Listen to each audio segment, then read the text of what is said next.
Usia 20-an. Pernah ngerasa nggak sih kayak dilempar ke labirin tapi nggak dikasih peta? Bingung, penuh tekanan, rasanya semua orang udah tahu mau kemana, kecuali kita. Nah, tenang aja. Dalam beberapa menit ke depan, kita bakal coba ngerakit peta itu bareng-bareng. Kita akan gabungin berbagai pandangan dari para ahli, buat bantu kamu bukan cuma buat bertahan, tapi buat bener-bener maksimalin dekade yang super penting ini. Oke, kita mulai dari yang paling dasar dulu ya, yaitu ngebongkar semua mitos dan ekspektasi gila yang selama ini dibebankan ke kita di usia 20-an.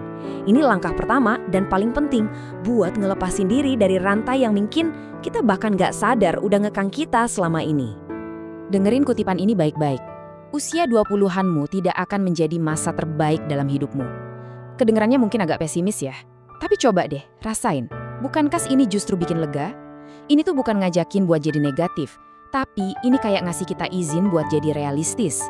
Izin buat berhenti ngerasa bersalah kalau hidup kita nggak sekeren di film-film. Nah, coba lihat perbandingan ini. Jauh banget kan? Di satu sisi, ada ekspektasi yang dicokokin media. Pesta-pesta keren, percintaan kayak di film, karir yang langsung melejit. Tapi di sisi lain, ada realita yang seringnya kita alami. Ngerasa nol pengalaman, dompet tipis, emosi naik turun gak karuan, dan jujur aja, sering banget ngerasa takut.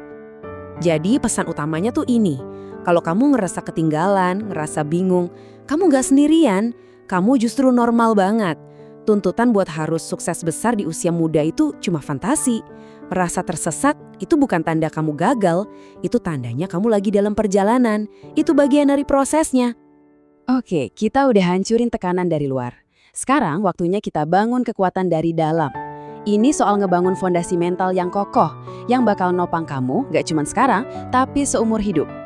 Coba deh camkan prinsip ini, karena ini bisa mengubah segalanya. Pilihan sulit, hidup mudah. Pilihan mudah, hidup sulit. Gini deh contohnya, milih rebahan daripada olahraga itu pilihan mudah sekarang, tapi bikin hidup sulit nanti. Milih buat belajar skill baru itu sulit sekarang, tapi bikin hidup jauh lebih mudah di masa depan. Setiap pilihanmu hari ini itu adalah investasi buat dirimu nanti. Nah, ini dia kuncinya. Disiplin itu bukan penjara, tapi justru kunci menuju kebebasan. Serius, setiap kali kamu berhasil ngelakuin hal yang sulit tapi benar, kamu itu sebenarnya lagi membeli ketenangan pikiran buat dirimu sendiri. Kamu lagi ngebangun rasa hormat sama diri sendiri, bata demi bata. Terus gimana cara prakteknya? Gampang. Tiap kali mau ambil keputusan, coba berhenti sejenak dan tanya, apakah diri gue di masa depan bakal berterima kasih buat keputusan ini? Jadi, keputusanmu itu bukan cuma buat hari ini, tapi itu adalah sebuah hadiah atau malah beban buat versi dirimu di masa depan. Nah, ini ada sebuah tamparan realitas dari Jay Shetty. Kamu nggak akan dapat apa yang kamu rasa pantas kamu dapatkan, kamu akan dapat apa yang kamu terima. Artinya gini, kamu bisa aja ngerasa pantas dapat gaji lebih tinggi, tapi kalau kamu cuma diam aja dan nerima yang ada, ya itulah standar yang kamu set buat dirimu. Ini soal keberanian buat naikin standar. Oke, fondasi di dalam diri udah kita perkuat. Sekarang ayo kita lihat gimana cara nerapin ini di dunia luar, dalam hubungan kita sama orang lain. Karena pada akhirnya, kualitas hidup kita itu sangat ditentukan oleh kualitas hubungan kita. Pertanyaannya simple tapi dalam banget. Gimana caranya kita bisa bikin setiap hubungan dalam hidup kita jadi jauh-jauh lebih baik? Jawabannya ada di beberapa aturan sederhana yang bakal kita bahas sebentar lagi. Yuk kita bedah beberapa aturan mainnya. Coba deh, bicara lebih sedikit, nanti kata-katamu jadi lebih berbobot. Kurangi mengeluh, nanti pas kamu beneran punya masalah, orang bakal lebih mau dengerin. Jangan gosip, kalau ada masalah, omongin langsung ke orangnya. Dan yang paling penting, jangan mengejar. Fokus bangun dirimu, nanti orang yang tepat bakal datang sendiri. Mau tahu karakter asli seseorang, jangan lihat pas mereka lagi senang-senang. Coba deh lihat gimana reaksi mereka pas pesanan kopinya salah, pas kejebak macet parah, atau pas internetnya lemot. Nah, disitulah biasanya topeng mereka lepas.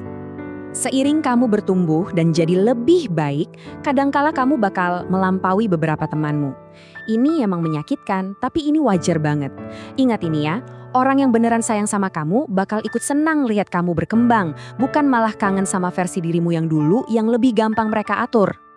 Oke, dunia batin udah, dunia luar udah. Sekarang waktunya kita gabungin semuanya jadi satu rencana utama. Kita bakal pinjam strategi jenius dari Robert Greene buat menaklukkan dekade ini. Menurut Robert Greene, ada 2 jebakan umum di usia 20-an. Pertama, Kamu jadi si satu jalur, fokusnya cuma karir, sampai akhirnya kamu capek sendiri dan ngerasa hampa. Jebakan kedua, kamu jadi si 5 jalur, loncat sana-sini, coba ini itu tanpa arah, tahu-tahu udah umur 30 dan nggak punya keahlian apa-apa. Terus solusinya gimana dong? Nah, ini dia yang disebut pikiran 2 jalur. Ini tuh jalan tengah yang sempurna. Cara buat bisa senang-senang, dapat pengalaman, tapi di saat yang sama juga ngebangun masa depan. Ini cara biar usia 20-anmu jadi produktif sekaligus tak terlupakan. Strateginya punya 2 jalur yang jalan barengan. Jalur pertama, petualangan. Kamu masih muda, jadi ya nikmatin. Pergi, jalan-jalan, coba hal baru, bahkan nyasar sedikit pun gak apa-apa. Jalur kedua, keterampilan. Nah, di saat yang sama, kamu harus punya arah.